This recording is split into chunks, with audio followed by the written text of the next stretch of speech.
Est-ce qu'on peut acclamer encore le Seigneur? Gloire au Seigneur. Nous sommes en train de voir donc le monde. Le monde en tant que toute chose dans lesquelles ou dans laquelle Dieu n'y est pas. Et nous l'avons appelé aussi le monde du paganisme. Et c'est là donc que nous trouvons la vie païenne. C'est là où nous trouvons en tout cas toute chose dans laquelle Dieu n'y est pas. Et nous avons rappelé que ce type de monde-là ne vient pas du Père, ne vient pas de Dieu. Et dans ce monde-là, on trouve au moins trois choses. L'une des choses, c'est la convoitise des yeux. Une autre chose, c'est la convoitise de la chair. Et encore, nous avons aussi l'orgueil de la vie. Voilà comment ce que la Bible résume le monde. C'est là où il y a la convoitise des yeux, donc ce qui plaît à la vue. Et dans la Bible, nous avons vu aussi un type d'esprit qu'on appelle fille de Babylone, et donc la délicate. Et la délicate, c'est elle, c'est cette entité, c'est cette puissance qui emmène ce qui attrait, ce qui attire.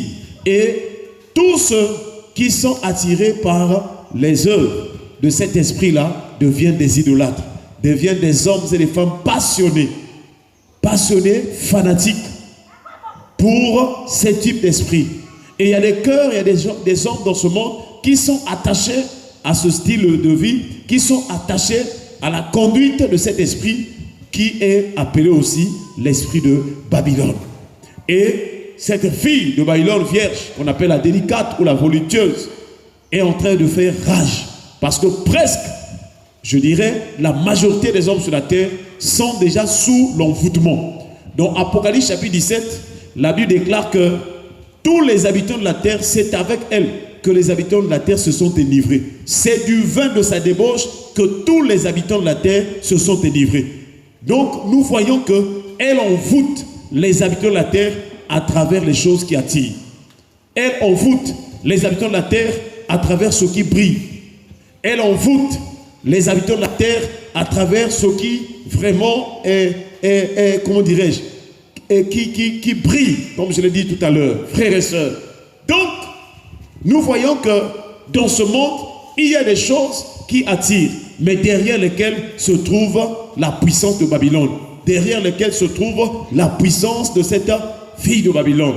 Et le mystère de Babylone, c'est que c'est toute une ville, c'est toute une tour, et aussi c'est tout un royaume. Est-ce qu'on peut acclamer le Seigneur?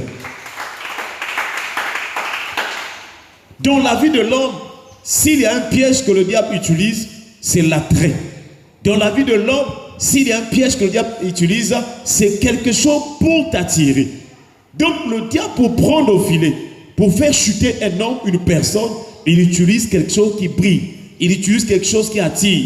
Mais derrière, il est caché pour que, par rapport à partir de cette chose, que tu puisses tomber dans le piège.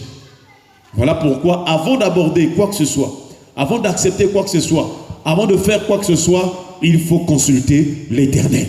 Avant que tu fasses quoi que ce soit, il faut prier. Avant de prendre une décision, il faut prier. Avant de choisir quelque chose, il faut prier le Seigneur. Parce que Dieu voit tout, Dieu connaît tout, et c'est Dieu qui nous enseigne la voie droite, la voie juste.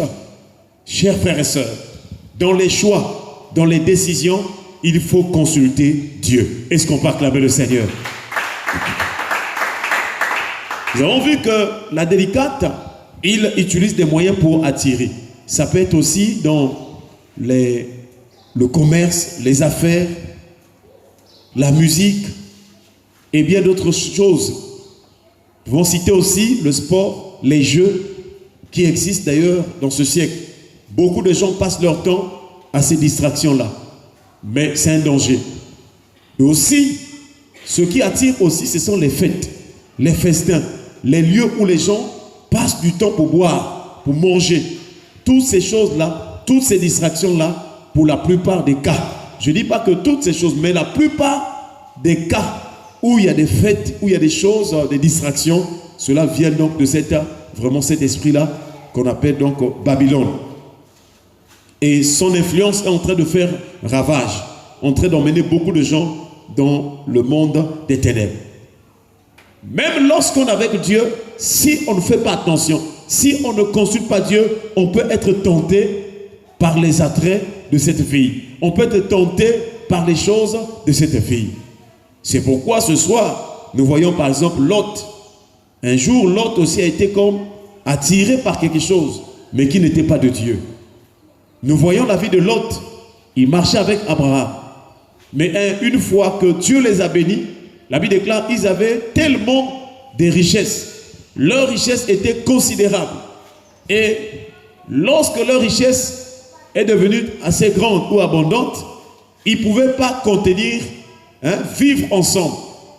Abraham et ses serviteurs, Lot aussi et ses serviteurs, ils étaient tellement riches qu'ils ne pouvaient pas vivre encore ensemble. C'est là où il y a eu maintenant des querelles. Les serviteurs d'Abraham et les serviteurs de Lot étaient en train de se quereller de temps en temps. C'est là où Abraham a dit à Lot, non, nous sommes frères. Est-ce qu'on peut acclamer le Seigneur? Qu'il n'y ait point de querelle entre toi et moi. Donc, les véritables enfants de Dieu ne se querellent pas. Là où il y a des enfants de Dieu, il ne doit pas avoir des disputes. On peut aussi dire, là où il y a un foyer chrétien, vous devez prier le même Dieu Jésus-Christ, il ne doit pas avoir de querelle. Alléluia. Même à l'école, tu as un ami, vous êtes ensemble, vous priez Dieu. Vous ne devez pas avoir de querelle. Parce que là où il y a la présence de Dieu, là où il y a Dieu, il n'y a pas de dispute, il n'y a pas de querelle. Mais au contraire, il y a l'amour, la paix et la joie. Est-ce qu'on peut acclamer le Seigneur? Et vous allez voir que dans Hébreux chapitre 12, verset 14, il est dit, recherchez la paix avec tous. Un enfant doit toujours chercher la paix. Que tu aies raison ou tort, cherche la paix avec tous. Parce que Dieu est le Dieu de paix. Alléluia. Si tu as la paix, le reste des choses va venir. Le reste des choses va venir en ta faveur. Si tu as la paix, si tu cherches la paix, la joie va te suivre. Si tu as la paix, si tu cherches la paix, l'amour va te suivre. Si tu as la paix, tu cherches la paix, le bonheur va te suivre. Si tu as la paix, tu cherches la paix, les richesses vont venir, les bonnes relations vont venir, les bonnes personnes vont venir. Si tu as la paix, tu cherches la paix, en tout cas, tu vas attirer ce qui est meilleur. Alléluia. Frères et sœurs, Lot, Abraham va lui dire donc, c'est mieux que tu choisisses. Si tu vas à droite, moi j'irai à gauche. Si tu vas à gauche, moi j'irai à droite. Et dans Genèse chapitre 13, verset 10, il est écrit, Lot leva les yeux et vit toute la plaine du Jourdain qui était entièrement arrosée, avant que l'Éternel eût détruit Sodome et Gomorrhe. C'était jusqu'à toi comme un jardin de l'Éternel, comme le pays d'Égypte. Alléluia. Donc lorsque Abraham a dit à Lot, toi choisis pour toi, si tu vas à droite, moi j'irai à gauche. Si tu vas à gauche, moi j'irai à droite, mais choisis. Or Lot, s'il avait la sagesse, il aurait pu dire à Abraham, non, c'est toi qui es papa. C'est toi que Dieu a appelé. Donc toi choisis. Mais Lot, pris par la chair, pris par l'ambition. Il était ambitieux, il était prétentieux. Il se disait que comme il est riche, moi aussi je suis riche, donc je peux me permettre de choisir. Attention, attention. Quelle que soit la manière dont tu es en train d'évoluer, quelle que soit comment dirais-je, l'abondance que tu auras, quelle que soit la position que tu vas avoir dans ce monde, il faut toujours respecter les aînés. Alléluia. Il faut respecter aussi ceux en qui tu reconnais qu'ils ont la grâce de Dieu. Même s'il n'a pas l'argent, même s'il n'est pas au même niveau que toi, mais si tu sais qu'il a la grâce de Dieu, il faut le respecter. Parce que dans certains domaines, lui il peut voir ce que toi tu ne vois pas. Alléluia. Il peut comprendre ce que toi tu ne comprends pas. Voilà pourquoi dans la vie, il faut respecter tout le monde. Il faut respecter chacun. Il faut respecter les autres. Parce que chacun a une mesure de grâce. Est-ce qu'on peut acclamer le Seigneur? Nous voyons donc Lot. Oh, il se disait que moi aussi je peux aller choisir. Et c'est là où Lot va faire le choix. Nous sommes au verset 11. La Bible déclare, Lot choisit pour lui toute la plaine du Jourdain et il s'avança vers l'Orient. C'est ainsi qu'ils se séparèrent l'un et l'autre. Malheureusement pour Lot, ce qu'il avait choisi, au départ, la Bible déclare, c'était comme le jardin de l'Éternel. Donc c'était arrosé. C'était arrosé, c'était comme le jardin de l'Éternel. Mais en réalité, ce n'était pas le jardin de l'Éternel. C'était comme Il y a des choses dans ce monde qui sont comme celles de Dieu. Il y a des imitations. Il y a des choses que le diable imite.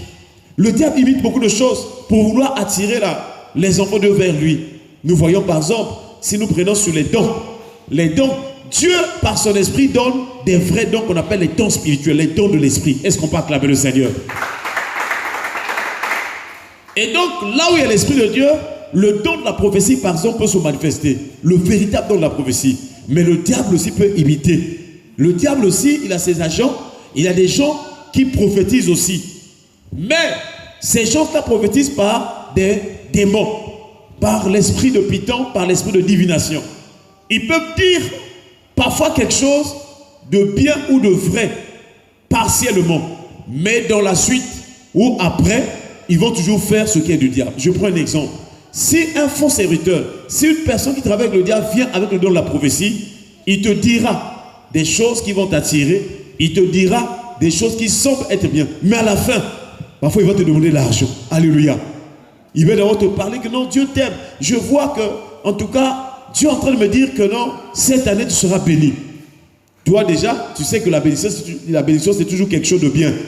Il t'attire que cette année tu seras béni. Dieu me montre. En tout cas, cette année, Dieu me montre, tu seras béni. Ensuite, il va te dire que non, donne quelque chose pour que nous puissions faire un programme, ou bien donne quelque chose pour que nous soyons en prière, ou bien Dieu a dit. Donc, quand il donne d'abord quelque chose qui semble être bien, dans la suite, il va te dire quelque chose qui va te contraindre. Il va prophétiser. Ensuite, il va dire que non, Dieu a dit, donne par exemple telle enveloppe, donne telle offrande pour que Dieu te bénisse. Alléluia. Et du coup, tu dois savoir que non. Mieux vaut encore une personne, tu as prophétisé, Dieu a béni. Maintenant, en signe de reconnaissance, la personne vient pour donner un don. Là, c'est bon. Mais ce n'est pas à toi d'imposer. Lorsqu'une personne impose, avant d'avoir vu la main de Dieu, ça devient un problème. C'est comme les fils du sacrificateur Élie. Ils étaient là. Mais la Bible déclare que ces gens-là, ou ces jeunes gens-là, ne connaissaient point l'Éternel. Alléluia. En Israël, les enfants des sacrificateurs étaient formés aussi comme sacrificateurs. Parce que c'était la famille sacerdotale. Donc quand les pères servaient Dieu, avant que les pères ne meurent, ils formaient aussi des enfants qui prenaient la relève pour devenir aussi sacrificateurs. Et ces enfants-là du sacrificateur Élie, ils étaient en train de servir Dieu comme sacrificateurs. Mais la Bible déclare qu'ils ne connaissaient pas l'Éternel. Et ils faisaient ce qui n'était pas bien devant Dieu. Ils couchaient avec les femmes qui restaient devant la tente. Ils prenaient les choses par force. Ils faisaient les choses par force. Or, l'esprit de Dieu, c'est l'esprit de douceur. Alléluia. Lorsqu'on fait les choses pour Dieu, même si on peut parler fort ou comment, mais vous sentez dans le fond, il y a une douceur de Dieu. Est-ce qu'on peut acclamer le Seigneur? Donc, les fils d'Élie, ils servaient. Mais le comportement, la conduite était une conduite méchante. Jusqu'à ce que Dieu a prononcé un jugement, il a prononcé une parole par Samuel. Et un jour, ces deux jeunes-là sont morts. Et aussi leur père aussi était mort. Donc, le diable peut imiter des choses pour t'attirer. Voilà que Lot, qui était pour lui bien du côté de Dieu, mais il va faire un mauvais choix. Parce qu'il avait vu de loin, c'était comme un jardin éternel. Ça veut dire quoi? Cela veut dire quoi? Lorsque même tu vois quelque chose qui est attrayante, tu vois quelque chose qui brille, parfois ton cœur déjà commence à aimer la chose. N'y va pas trop vite. N'y va pas si vite. Prends le temps de prier. Alléluia. C'est vrai que de tes yeux, tu vois que, ça c'est une opportunité. Ça c'est une chance, comme disent certaines personnes. Non, ça vraiment, on dirait que c'est bon. Mais avant d'aborder, avant de s'engager, il faut toujours prier. Parce que le dernier mot revient à l'Éternel Dieu. C'est Dieu qui connaît. Même si c'est quelque chose qui brille, même si c'est quelque chose qui est avantageuse, c'est Dieu qui connaît si cette chose est favorable pour toi. Si cette chose va avec le plan de Dieu pour ta vie. Alléluia. Alléluia. Donc c'est là où nous voyons que Lot, il a fait une erreur. Pourtant, il disait que non, il voyait que c'était comme le jardin de l'Éternel. Mais en réalité, ce n'était pas le jardin de l'Éternel. Plus tard, quand Lot a commencé à vivre dans cette contrée-là, plus tard, les habitants de cette contrée, du pays-là, de la ville-là, ils ont commencé à faire ce qui est méchant. Donc, plus ils avançaient, plus aussi la méchanceté augmentait, jusqu'à ce que le cri de leur péché montait jusqu'à Dieu. Et Dieu, avant de descendre pour aller vraiment inspecter, pour libérer la sentence, Dieu a parlé à Abraham. Cacherai-je, Abraham, ce que je veux faire? le cri de ce peuple-là est monté jusqu'à moi. Je vais descendre pour voir. Si comme je l'ai écouté, alors je prononcerai un jugement. Et Abraham avait déjà su que comme le péché montait jusqu'à un certain niveau, Dieu va juger cette ville. Et Abraham a commencé à intercéder. Il a commencé à intercéder. Seigneur, si tu trouves au moins 50 justes dans cette ville-là, dans la ville de Sodome et Gomorrhe, est-ce que tu vas détruire? Dieu dit non. Donc dans la ville de Sodome et Gomorrhe, il n'y avait même pas 50 justes. Imaginez-vous. 50 justes, toute une ville, 2 grandes villes. Il n'y avait pas 50 justes. Voilà pourquoi dans nos quartiers, dans nos familles, dans nos relations, dans les places publiques, attention. Ce n'est pas parce qu'il y a du monde que donc, voilà, ils sont en accord avec Dieu. Non.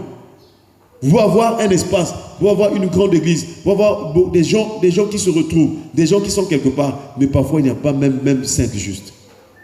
Parce qu'Abraham a intercédé, il est descendu à 45, il n'y avait pas 45. Il est descendu peut-être à 40, il n'y avait pas 40. Jusqu'à combien il est descendu? Jusqu'à même 10. Voilà. Donc même 10 justes, il n'y en avait pas. Attention au choix. Parfois là, tu vas faire le choix, il n'y a pas la justice de Dieu. Or, nous devons marcher la justice, la droiture. C'est-à-dire, tout ce que nous allons faire doit être selon la justice de Dieu afin que Dieu accomplisse en notre faveur les bénédictions qu'il avait faites à Abraham. Est-ce qu'on peut acclamer le Seigneur? Et donc, la justice de Dieu, ce qui est juste, ce qui est droit devant le Seigneur, ce n'est pas forcément ce que notre cœur désire. Beaucoup de gens font cette erreur. Ou bien ils font ces erreurs-là. Ils pensent que ce qu'ils aiment dans son cœur, forcément, est juste devant Dieu. Non. Tu peux aimer quelque chose dans ton cœur, mais c'est seulement les passions de la chair. C'est seulement les désirs de la chair. C'est seulement parce que tu aimes ce domaine-là. Mais Dieu n'y est pas. Voilà pourquoi il faut prier. Lorsque tu vas prier, Dieu pourra te dire si c'est de lui. Si ce n'est pas la volonté de Dieu, tu vas sentir un poids dans ton cœur qui va dire non, n'y va pas, n'y va pas. Il y aura un combat dans ta vie. Même quand tu vas vouloir forcer les choses, tu sentiras qu'il y a un obstacle. Un obstacle. Mais l'autre n'a pas eu le temps de prier. Il a choisi parce qu'il avait vu c'était arrosé comme le jardin de l'Éternel. Voilà comment est-ce que le monde païen peut briller. Parce que Sodome et Gomorrhe représentent ici le monde. Ça brillait. Il y avait vraiment de l'éclat. Mais ce n'était pas la contrée, ce n'était pas le lieu de la présence de Dieu ou Dieu. Voilà comment est-ce que le monde peut attirer. Mais nous ne devons pas faire comme Lot. Malheureusement pour Lot, il a fait le choix sans vraiment consulter le Seigneur. Et nul était l'intercession d'Abraham, Lot périrait. Si Abraham avait intercédé, Dieu allait le détruire, Lot aussi allait mourir. Cela veut dire que si dans ta vie, tu ne pries pas avant de faire un choix, si dans ta vie, tu ne pries pas avant de décider de quelque chose, il peut t'arriver quelque chose de grave que tu vas regretter toute ta vie. Donc n'oubliez jamais qu'en toute chose, en tout temps, en toutes circonstances, en tout lieu, il faut d'abord faire intervenir Dieu. Il faut invoquer Dieu. Et Dieu pourra intervenir en votre faveur. S'il y a un danger à la langue, Dieu vous avertira avant d'agir. Est-ce qu'on peut acclamer le Seigneur? S'il y a un jugement, j'allais dire, Dieu vous avertira avant d'agir. Donc voilà l'erreur que Lot a eu à faire. Il est allé donc faire le choix sans consulter Dieu. Malheureusement. Que le Seigneur nous aide à prier le Seigneur. Qu'il nous ouvre les yeux spirituels. Lorsque tu pries beaucoup, lorsque ton cœur est sensible pour demander les choses à Dieu, pour demander la volonté de Dieu, Dieu va t'ouvrir les yeux du cœur. Alléluia. C'est-à-dire, il va te donner le discernement. Quand tu voudras, parce que, pourquoi les yeux du cœur? Parce que c'est dans le cœur que nous prenons les décisions. Tu peux voir quelque chose, tu peux admirer quelque chose, mais tant que le cœur ne dit pas, bon, prends, vas-y, le corps aussi ne pourra pas prendre. Donc le centre de notre vie, c'est le cœur. Voilà pourquoi si tu pries constamment et que tu as la foi, tu comptes sur le Seigneur, Dieu va commencer à travailler ton cœur pour que celui-ci soit sensible, pour que celui-ci comprenne la volonté de Dieu. Si bien que lorsque tu vas prier, si c'est la volonté de Dieu, tu auras la paix du cœur. C'est le signe que tu peux aller. Est-ce qu'on va acclamer le Seigneur? Et si ce n'est pas la volonté de Dieu, Dieu va mettre des obstacles. Lorsque Jonas, Dieu l'a envoyé à Ninive, lui il a préféré aller à Tarsis. Comme ce n'était pas la volonté de Dieu d'aller à Tarsis, Dieu a mis des obstacles jusqu'à ce que Jonas est revenu. Donc Dieu a utilisé des circonstances pour que Jonas revienne à Ninive. Parce que la volonté de Dieu était que Jonas soit à Ninive et non pas à Tarsis. Alléluia. Mais Jonas, dans son cœur, il avait agi peut-être par la chair. Et nous avons vu aussi qu'à Tarsis, là-bas, à Tarsis, il y avait du commerce. À Tarsis, il y avait des marchands qui étaient là. Il y avait des grands navires, des gens qui faisaient le trafic. On dirait même international ou mondial. Là-bas, c'était beau. Donc Jonas a dit, au lieu que j'aille pour moi à Ninive, là-bas, pour aller prêcher la repentance, non, je veux moi à Tarsis. Je veux moi à Tarsis. Beaucoup de gens sont comme ça là. Dieu t'appelle à le servir. Dieu t'appelle à venir écouter sa parole. Dieu t'appelle à être à l'église. Mais toi, parfois, Tarsis commence à t'attirer. La télévision commence à t'attirer. Il y a beaucoup de gens qui ratent le culte à cause d'une série, à cause d'une, je ne sais pas, vraiment d'un film. Non, Tarsis ne doit pas t'attirer. Les choses de ton monde ne doivent pas t'empêcher d'être dans la présence de Dieu. C'est une grande erreur. Je vous assure. Lorsque tu sais que tu as un rendez-vous avec Dieu, priorité d'abord Dieu. Parce que c'est Dieu qui tient toutes choses par sa main puissante. Est-ce qu'on peut acclamer le Seigneur? Les gens sont tellement aveuglés qu'ils négligent Dieu. Mais les gens oublient que lorsque nous voyons sur cette terre, sans Dieu, l'homme n'est rien. Sans Dieu, l'homme n'est rien. Prenons seulement le souffle de vie. Si nous respirons, qui nous a donné le souffle de vie? C'est Dieu. C'est Dieu qui tient même qui tient notre souffle pour que nous soyons en vie. Je vous assure, c'est lui qui est notre soutien. Mais même pour cela, il y a des gens qui, dans ce monde, n'arrivent pas à dire merci au Seigneur. Même pour le souffle. Ils se réveillent le matin, ils vont dans leurs occupations, parfois charnelles, mondaines. Le soir, ils reviennent, ils rentrent à la maison. Ils ne disent même pas merci à Dieu. Alors que le souffle qu'ils ont là, la respiration vient de Dieu. Alors que la force de soulever même le bras, de faire un mouvement au niveau du bras, même sur, comment dirais-je, le doigt, c'est Dieu qui donne. C'est grâce à Dieu que nous avons le mouvement, la vie et l'être. Même ton œil là pour clignoter l'œil, c'est Dieu. Alléluia. Parce que c'est lui qui t'a fait cette grâce. Mais les gens n'ont pas le temps de dire même merci au Seigneur pour la force. Merci au Seigneur pour la journée. Merci au Seigneur pour ce que tu nous as donné. Même quand nous avons l'argent, le salaire ou le travail, tout ce que nous avons, mais c'est la grâce de Dieu. C'est Dieu qui fait concourir les choses pour bénir. Voilà pourquoi vous allez voir, et celui qui vend par exemple les arachides, et celui qui vend par exemple la viande, tous ils vont finir leur journée. Chacun aura sa part. Alléluia. C'est la grâce que Dieu accorde à tout le monde. Mais nous qui avons la grâce d'écouter la parole de Dieu, nous qui avons la grâce d'être à l'écoute de Dieu, nous devons saisir cette occasion. Nous devons peut-être pas en profiter, mais nous devons nous réjouir. Parce que Dieu nous enseigne comment marcher avec lui en faisant sa volonté. Alléluia. Que Dieu nous délivre de tout attrait de ce monde, de tout ce qui attire dans ce monde pour conduire en enfer. Que Dieu délivre nos yeux de toute convoitise, de toute envie d'aller dans les plaisirs de ce monde. Et que Dieu nous donne de comprendre sa volonté, de faire sa volonté. C'est ainsi que lorsque ce monde va passer, nous serons toujours du côté du Père et au ciel. Voilà donc, frères et sœurs, nous ne devons pas faire comme Lot, mais nous devons chercher la face de Dieu. Car Abraham, il parlait avec Dieu de temps en temps. Que Dieu bénisse sa parole. Est-ce qu'on peut acclamer le Seigneur? Nous allons remercier le Seigneur pour sa parole et les bonnes voix prions le Seigneur au nom de Jésus. De notre Père, te rendons grâce. Merci de ta parole au Père.